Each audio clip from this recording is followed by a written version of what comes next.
तो हम लोग चर्चा करेंगे प्लेट टेक्टोनिक सिद्धांत पे। इसके पहले कुछ चीजें मैं आपको बताना चाहूंगा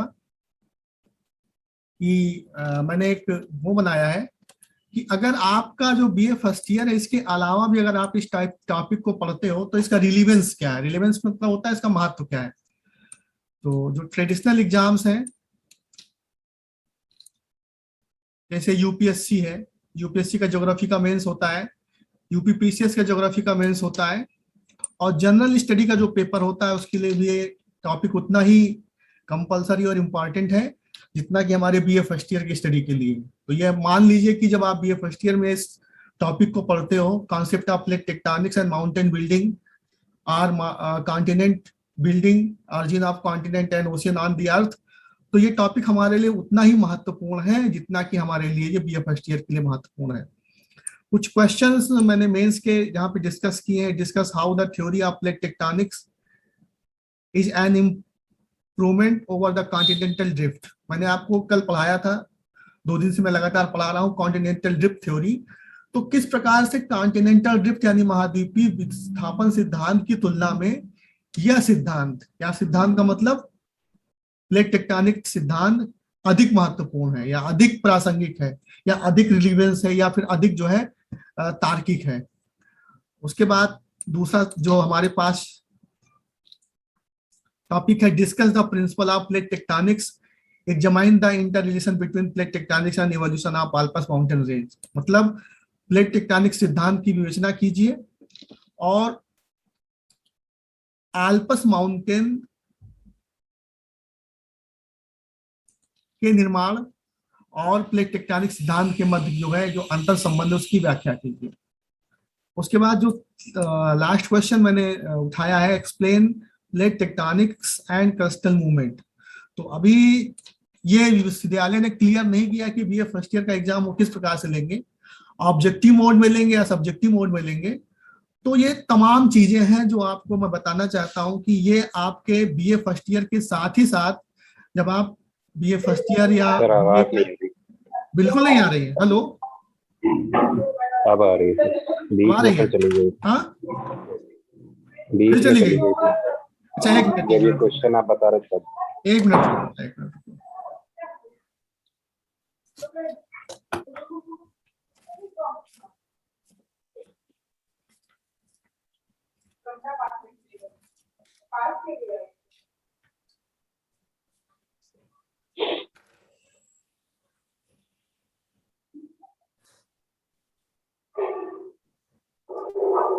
कितने लोगों ने ज्वाइन कर लिया है? अब आ रही है आवाज? Yes sir. कितने लोगों ने? 1 2 3 लोगों ने ज्वाइन किया। क्यों? Sir voice not coming. अब आ रही है आवाज? अब कोई दिक्कत तो नहीं ना अब आवाज में? यस सर, आ रही है। नहीं सर, अब हम सोच रहे हैं कि फिर से स्टार्ट किया जाए। ठीक है? Yes sir.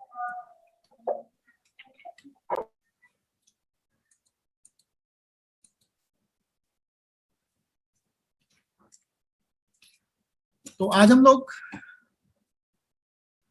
जिस टॉपिक पर चर्चा करेंगे उस टॉपिक का नाम है कॉन्सेप्ट ऑफ प्लेट टेक्टोनिक, यानी प्लेट विवर्तनिकी का सिद्धांत। टॉपिक का क्या नाम है? प्लेट टेक्टोनिक या प्लेट विवर्तनिकी का सिद्धांत। और जैसे मैं आपको बता रहा था कि इस टॉपिक के कुछ रिलीवेंसेज हैं जो हमारा ट्रेडिशनल स्टडी का पैटर्न है। जैसे हम लोग बीए फर्स्ट ईयर की क्लासेस पढ़ रहे हैं, तो बीए फर्स्ट ईयर की क्लासेस के अलावा भी बहुत सारे ऐसे परीक्षाएं हैं जहां पर ये टॉपिक भूगोल के टॉपिक के रूप में आदर्श। आप स्क्रीन को पिन मत कीजिए, नहीं तो स्क्रीन पे जो है अपने आप डॉट्स आते रहेंगे।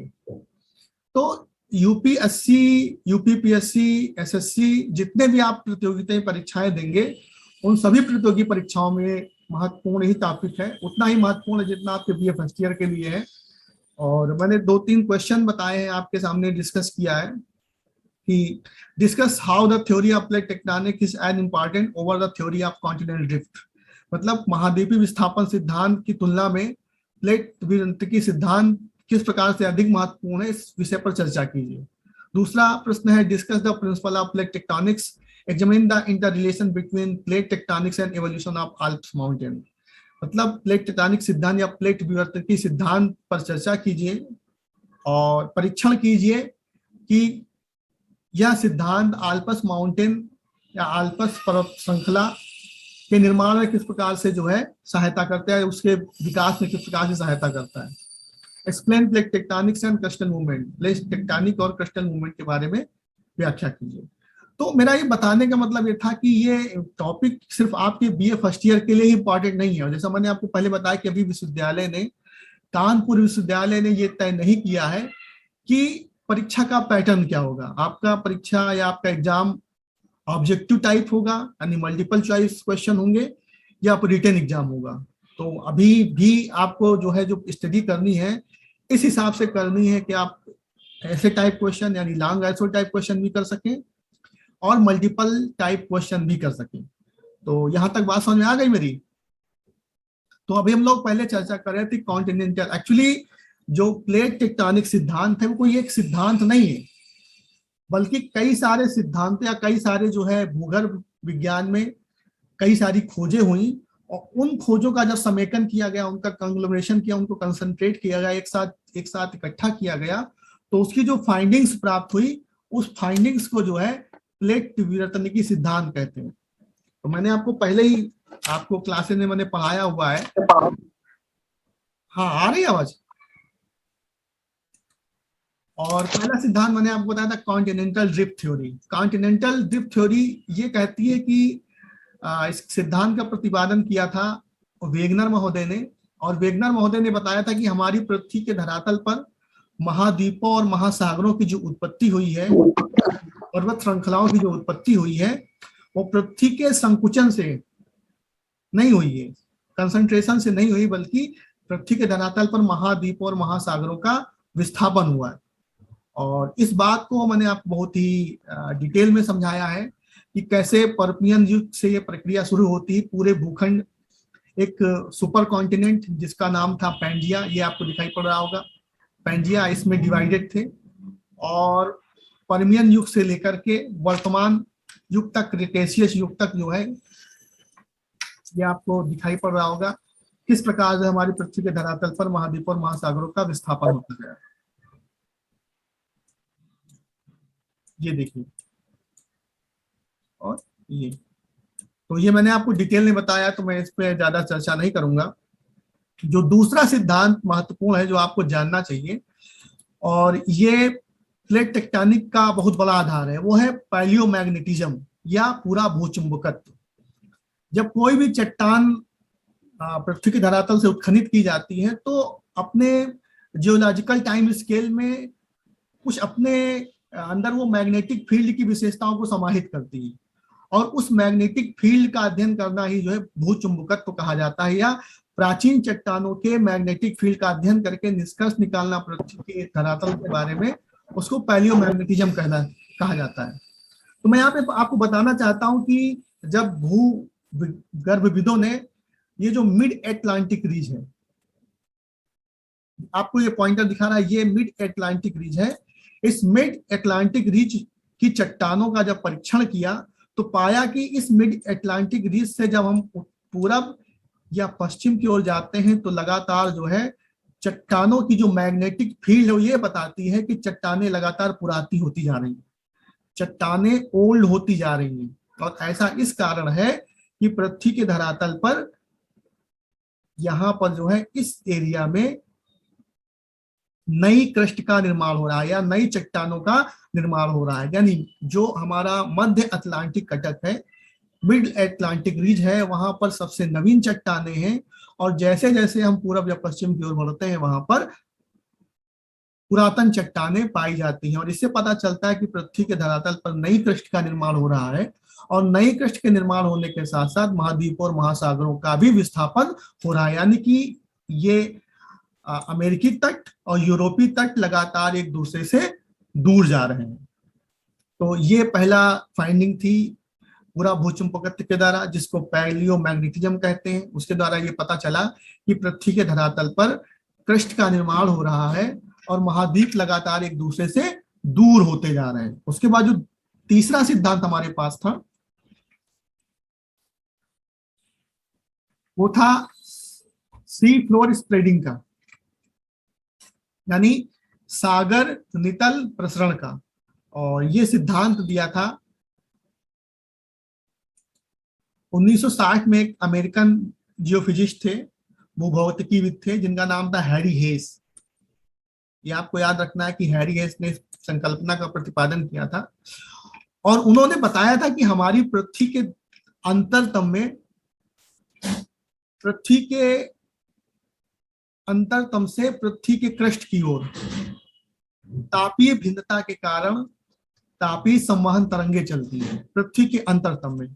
और जिन स्थानों पर इन संवहन तरंगों का, ये आपको दिखाई पड़ रहा है, ये कन्वेंशनल करंट है।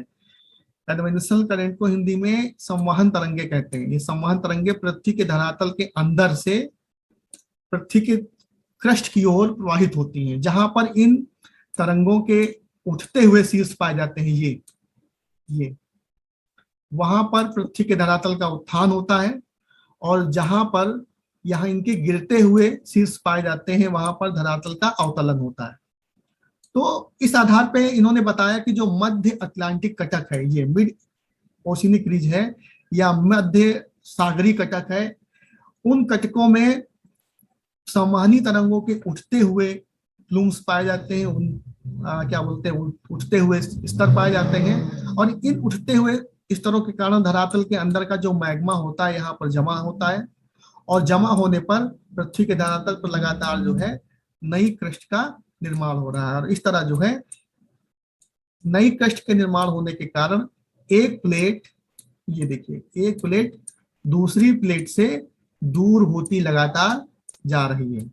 तो इस तरह जो प्लेट विवर्तकी सिद्धांत है या प्लेट टेक्टोनिक सिद्धांत है, वो मुख्य रूप से 3 सिद्धांत हैं जिनका समेकन माना जाता है, या जिनका जो है उनकी फाइंडिंग्स पर बेस है। पहला सिद्धांत है कॉन्टिनेंटल ड्रिफ्ट थ्योरी, यानी महाद्वीपीय सिद्धांत। दूसरा सिद्धांत है पैलियोमैग्नेटिज्म, यानी पूरा भूचुंबकत्व। और तीसरा है सी फ्लोर स्प्रेडिंग या सागर नितल प्रसरण का सिद्धांत। तो इन 3 सिद्धांतों की फाइंडिंग्स के आधार पर जिस सिद्धांत का निर्माण किया गया, जिस सिद्धांत की संकल्पना प्रस्तावित की गई, उस सिद्धांत को हम लोग थ्योरी ऑफ प्लेट टेक्टोनिक्स कहते हैं। थोड़ा सा हम लोग इसके फैक्चुअल पोर्शन पे कुछ पॉइंट हैं जिसके बारे में जान लें। ये सिद्धांत 1950 से लेकर के 1970 के बीच में इसका विकास किया गया। जैसे मैंने बताया कि कई सारे सिद्धांतों का समेकन है ये। तो between 1950s to 1970s theory of the plate tectonics is developed. और इसके बाद ये एक अपडेट है, मैंने बताया कि कॉन्टिनेंटल ड्रिफ्ट थ्योरी, जो कि 1912 में अल्फ्रेड वेगनर महोदय ने दिया था। और उसके बाद 1965 में टूजो विल्सन नाम के एक भू वैज्ञानिक थे, उन्होंने जो है सी फ्लोर स्प्रेडिंग और कॉन्टिनेंटल ड्रिफ्ट थ्योरी दोनों के आधार को मिला करके एक नए सिद्धांत की संकल्पना की, जिसको उन्होंने प्लेट टेक्टोनिक थ्योरी की संज्ञा दी गई, या उन्होंने सी प्लेट टेक्टोनिक सिद्धांत की संज्ञा दी।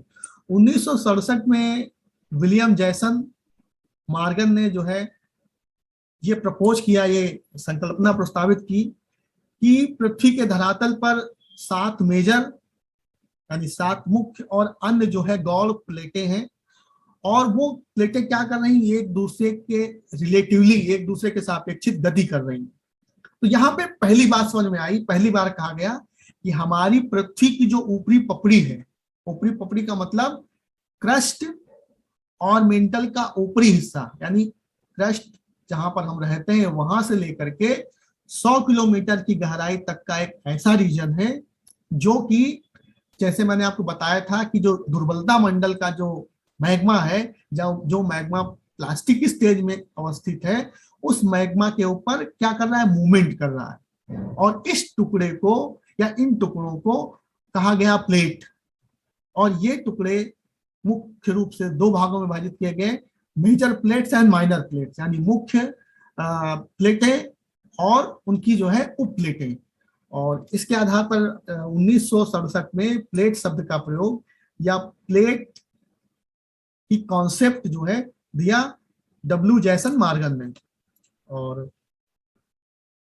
उसके बाद हम लोग चर्चा करते हैं। यहाँ पर फिर एक बात मैं आपको समझाना चाहता हूँ कि हमारी जो पृथ्वी है, हमारी पृथ्वी की जो ऊपरी परत है, यानी जहां पर हम रहते हैं, उससे लेकर के दुर्बलता मंडल का जो ऊपरी हिस्सा है, यानी 100 किलोमीटर तक का जो रीजन है, वो रीजन एक यूनिफॉर्म स्टेज में नहीं है। जैसे आप समझिए कि आप इसको ऐसे समझिए कि एक आपको नारियल दिया गया है, और नारियल की जो ऊपरी सेल है, पूरी की पूरी सेल एक दूसरे के साथ जुड़ी हुई है, एक यूनिट का निर्माण करती है। लेकिन हमारी पृथ्वी की जो ऊपरी पपड़ी है, वो नारियल के छिलके की तरह नहीं है, बल्कि टूटे हुए अंडे की सेल की तरह है, जो हर क्या बोलते हैं, जगह जगह से टूटी हुई है, और हर एक स्पेसिफिक टुकड़े को प्लेट की संज्ञा दी जाती है। और ये प्लेटें पृथ्वी के धरातल पर जो लो वेलोसिटी जोन का प्लास्टिक स्टेज में मैग्मा है, उस मैग्मा के ऊपर लगातार गति कर रही हैं। तो अगर इस तरह से देखा जाए तो प्लेट टेक्टोनिक्स में प्लेट का मतलब है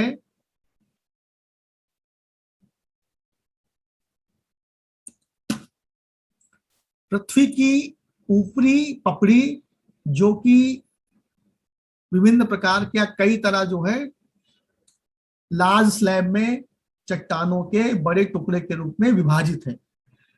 इन प्लेट टेक्टोनिक में प्लेट मीन्स यानी प्लेट का मतलब है अर्थ आउटर सेल, पृथ्वी की ऊपरी पपड़ी, divided into large slab of solid rock, यानी सॉलिड रॉक की जो है बड़े हिस्से के रूप में टूट करके के रूप में अवस्थित है।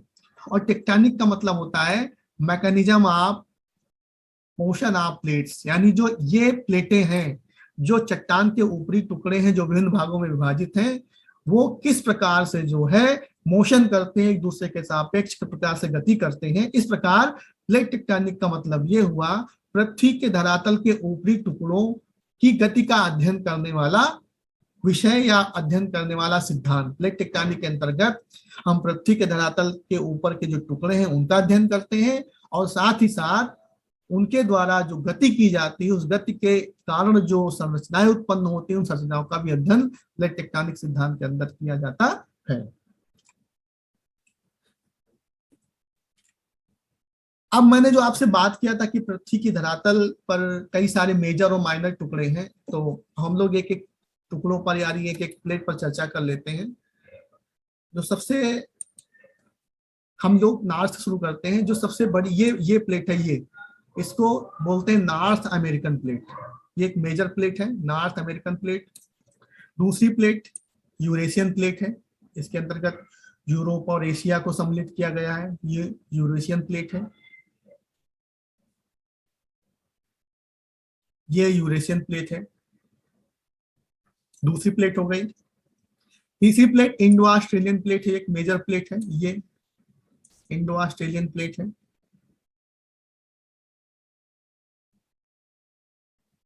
तीसरी प्लेट। चौथी प्लेट अफ्रीकन प्लेट है।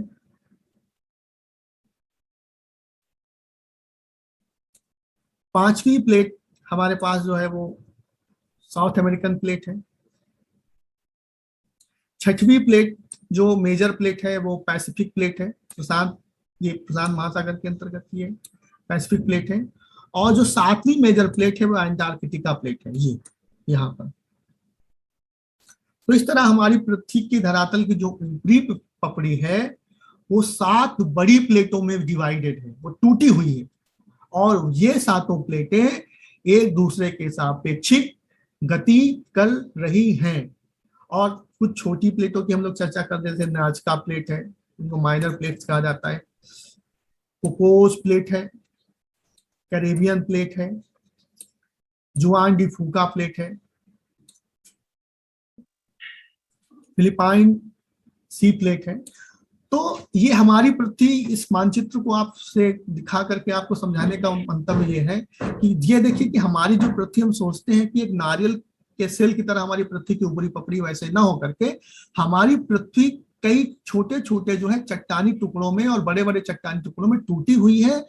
और ये टुकड़े, हर एक स्पेसिफिक टुकड़ा प्लेट उसको कहा जाता है, और ये प्लेटें एक दूसरे के सापेक्ष क्या कर रही है, गति कर रही है। जैसे नॉर्थ अमेरिकन प्लेट हो गई, यूरेशियन प्लेट हो गई, अफ्रीकन प्लेट हो गई, ऑस्ट्रेलियन, इंडो ऑस्ट्रेलियन प्लेट हो गई।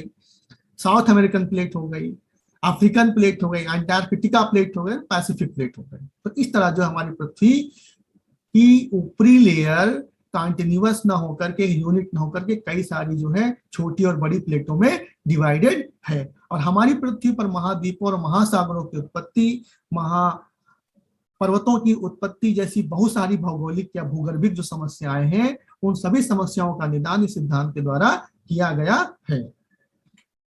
अब देखो, महत्वपूर्ण ये है कि हमको ये समझना पड़ेगा कि हमारी पृथ्वी के धरातल पर प्लेटें तो टूटी हुई है, हमको प्लेट भी दिखाई पड़ गई। फिर हमको ये पता चला कि ये प्लेटें एक दूसरे के सापेक्षिक, मैंने आपको पहले ही बताया था कि लगभग 1.5 सेंटीमीटर से लेकर के 2 से 3 सेंटीमीटर प्रति वर्ष तक जो है ये मूवमेंट करती है, उनमें गति होती है। लेकिन महत्वपूर्ण सवाल ये है कि इन प्लेटों में गति कैसे होती है। तो मैं आपको बताना चाहूंगा कि पृथ्वी के धरातल, बेटा किसकी आवाज खुली हुई है? डिस्टर्ब कर रहे हैं सर, इनको मना कीजिए। किसकी आवाज खुली हुई है?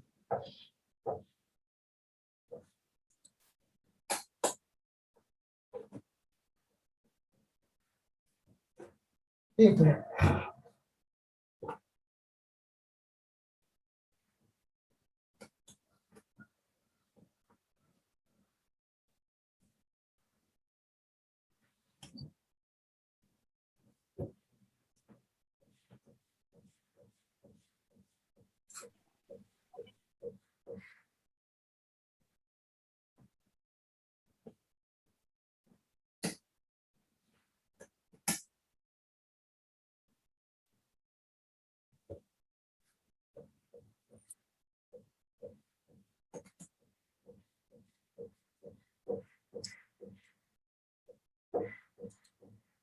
तो हमको ये समझना है कि ये प्लेट या इन प्लेट्स का मूवमेंट कैसे होता है। तो ये आपको एक चित्र दिखाई पड़ रहा है, और इस चित्र में कुछ चीजें मैं आप क्लैरिफाई करना चाहूंगा, कुछ चीजें बताना चाहूंगा। ये देखिए, आपको पता है कि पृथ्वी का जो आउटर कोर है, वो आउटर कोर क्या है? लिक्विड स्टेज में है।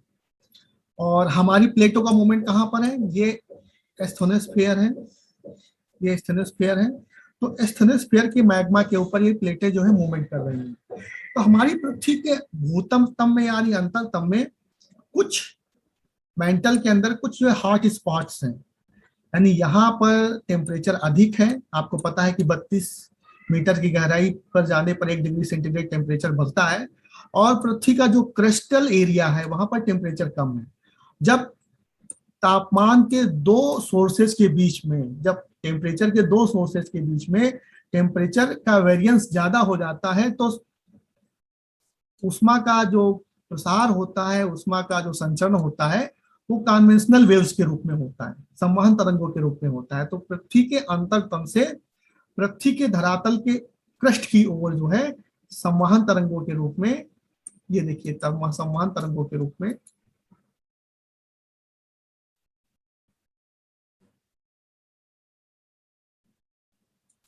संवहन तरंगों के रूप में उष्मा का प्रसरण होता है। और ये उष्मा क्या करती है, जब ये जाकर के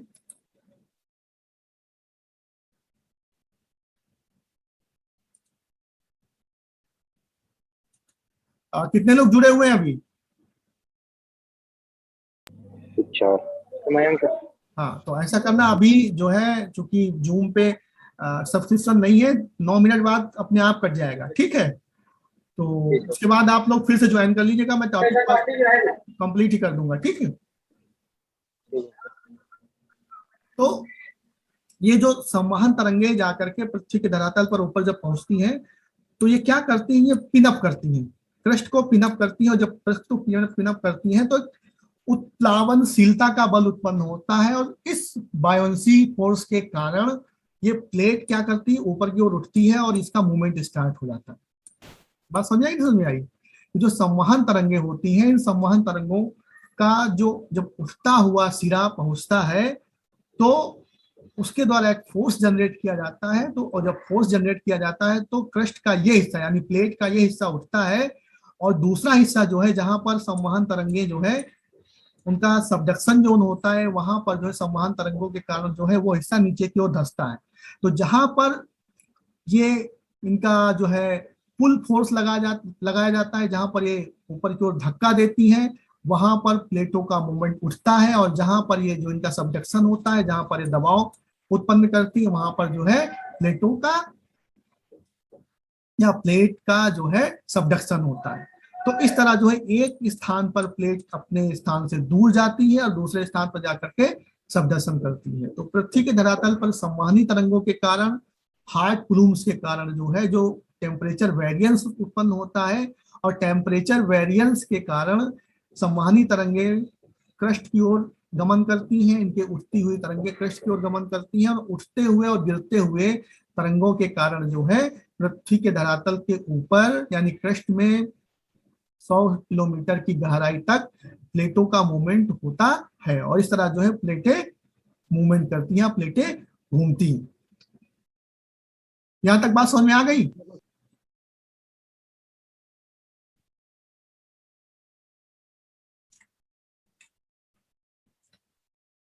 देखो यही बात मैं इस चित्र के माध्यम से भी आपको समझाना चाहूंगा।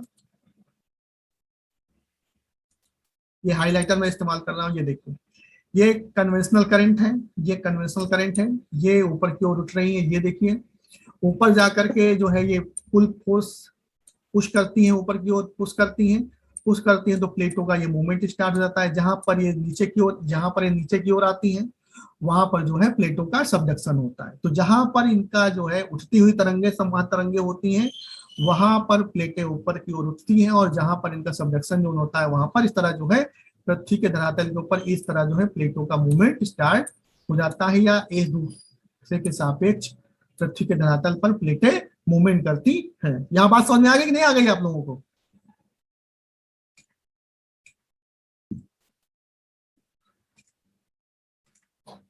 अब देखो हम लोग प्लेटों के मूवमेंट की बात कर रहे हैं, तो हम लोग अब चर्चा करेंगे, हम लोग जानेंगे कि प्लेट टेक्टोनिक का सबसे महत्वपूर्ण जो बिंदु है वो है प्लेटों का मूवमेंट।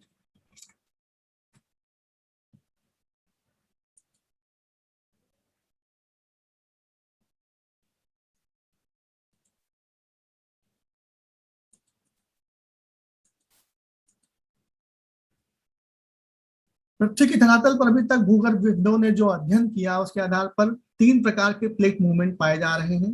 पहला है डाइवर्जेंट प्लेट मूवमेंट या डाइवर्जेंट प्लेट बाउंड्रीज। इसको हम लोग कहते हैं अपसारी प्लेट किनारा। अपसारी का मतलब हुआ जब दो सोर्सेज एक दूसरे से दूर जाते हैं तो उनको क्या बोलते हैं? अपसरण।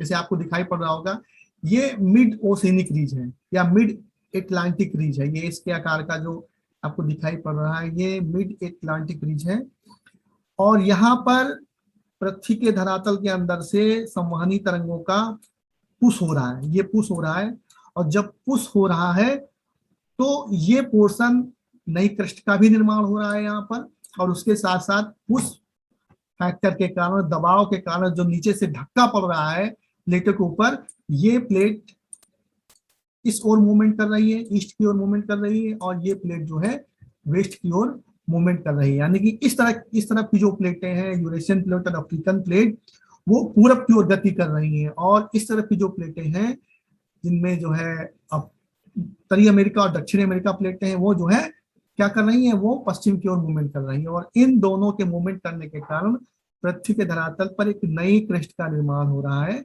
जिसको हम देख रहे हैं मिड ओशिनिक क्रस्ट के रूप में, यानी मध्य अटलांटिक या मध्य महासागरीय कटक के रूप में। मध्य महासागरीय कटक लगभग प्रत्येक महासागर में पाए जाते हैं, हिंद महासागर के कुछ अपवादों को छोड़ करके।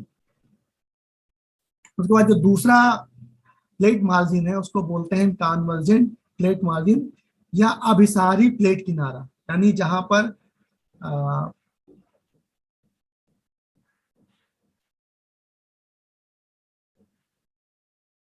प्लेटों का क्या होता है? अभिसरण होता है। जैसे आपको दिखाई पड़ रहा ये एक ओशिनिक क्रस्ट है, ये आमने सामने, और एक कॉन्टिनेंटल क्रस्ट है। तो ओशिनिक क्रस्ट अधिक भारी होने के कारण कॉन्टिनेंटल क्रस्ट के नीचे उसका क्या हो रहा है? सबडक्शन हो रहा है, ये देखिए आप, और इन दोनों के मिलने से जिस स्थल रूप का निर्माण हो रहा है उसको हम क्या कह रहे हैं? वो बोल रहे हैं वो है वोल्केनिक आर्क, और पर्वतों का निर्माण हो रहा है। उसके बाद जो तीसरा प्लेट बाउंड्री है उसको ट्रांसफार फाल्ट बाउंड्रीज बोलते हैं, रूपांतरित भ्रंश किनारा बोलते हैं, या ट्रांसफार फाल्ट बाउंड्री आवधिक प्लेट टेक्टोनिक बोलते हैं। और इसमें दो प्रकार की प्लेटें एक दूसरे के बिल्कुल समानांतर गति करती हैं, जैसे कि दो ड्राइवर एक दूसरे के अगल बगल से गाड़ियां विपरीत दिशा में चला रहे हैं। और इसका सबसे बढ़िया उदाहरण जो है यूनाइटेड स्टेट ऑफ अमेरिका में जो है सैन एंड्रियास फॉल्ट है, जो कि कहाँ पर है, कैलिफोर्निया राज्य में अवस्थित है। तो इस प्रकार जो है प्लेट टेक्टोनिक के अंतर्गत तीन प्रकार की प्लेट बाउंड्रीज होती हैं। पहली प्लेट बाउंड्री जिसको अपसारी प्लेट किनारा बोलते हैं, जिसमें प्लेट एक दूसरे से दूर जाती हैं। दूसरा है अभिसारी प्लेट किनारा, जिसमें प्लेट एक दूसरे के सामने आकर के भारी प्लेट नीचे हल्की प्लेट के नीचे जो है सबडक्शन उसका होता है उसका। और तीसरा जो है रूपांतरित भ्रंश किनारा, जिसमें जो है दो प्लेट एक दूसरे के समानांतर गमन करती है और जिसके कारण जो है ट्रांसफॉर्म फॉल्ट का निर्माण होता है या रूपांतरित भ्रंश का निर्माण होता है। और अब हम लोग जो हमारी मुख्य समस्या है, जिस मुख्य प्रॉब्लम पे हम लोग चर्चा करने का हमारा टॉपिक है कि ओशिन और कॉन्टिनेंट्स के निर्माण में किस प्रकार जो है प्लेट टेक्टोनिक सिद्धांत के द्वारा उसकी व्याख्या की जा सकती है। तो हम यहाँ पर वेगनर के सिद्धांत का सहारा लेते हैं और वेगनर का सिद्धांत कहता है कि लगभग 270 मिलियन ईयर्स के आसपास पृथ्वी के धरातल पर सभी भी जो जितने भी महाद्वीप थे सभी एक दूसरे के साथ संयुक्त थे, जिनको पैंजिया कहा गया। बाद में टेक्टोनिक फोर्सेज का सृजन हुआ। टेक्टोनिक फोर्सेज के कारण जो है ये पैंजिया कई सारी प्लेटों में टूटा। यूरेशियन प्लेट अलग हो गई, नॉर्थ अमेरिकन प्लेट अलग हो गई, साउथ अमेरिकन प्लेट अलग हो गई, अफ्रीकन प्लेट अलग हो गई, इंडो ऑस्ट्रेलियन प्लेट अलग हो गई, अंटार्कटिक प्लेट अलग हो गई।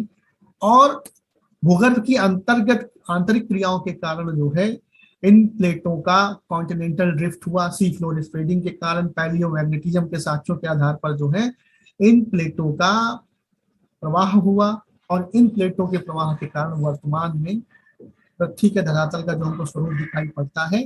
और लगातार जो है सैटेलाइट इमेज के आधार पर ये तय किया गया, ये पता चला कि लगातार पृथ्वी के धरातल प्लेटों का एक दूसरे से प्लेटें दूर जा रही, प्लेटों का विस्थापन हो रहा है। और कॉन्टिनेंटल ड्रिफ्ट थ्योरी के आधार पर जो है ये कहा जा सकता है कि वर्तमान में महाद्वीपों और महासागरों की उत्पत्ति प्लेट टेक्टोनिक के कारण या प्लेट के कारणों से विभिन्न प्लेटों के एक दूसरे से दूर जाने के कारण महाद्वीपों और महासागरों का निर्माण हुआ है। वही थोड़ी सी उन्होंने जो बात कही है, तो कई सारे सोर्सेज के आधार पर मैंने आपको बताने की कोशिश की है कि कैम्ब्रियन एज में क्या रहा और उसके बाद ऑर्डोविशियन एज में क्या रहा, सिल्यूरियन एज में क्या कंडीशन थी पृथ्वी की धरातल की, लेट डिवोनियन एज में क्या कंडीशन थी पृथ्वी के धरातल की, और वर्तमान में क्या स्थिति है पृथ्वी के धरातल की। तो इस तरह जो है हम लोग ये कह सकते हैं कि प्लेट विवर्तन सिद्धांत के द्वारा महाद्वीपीय विस्थापन या महाद्वीपों और महासागरों की वर्तमान उत्पत्ति को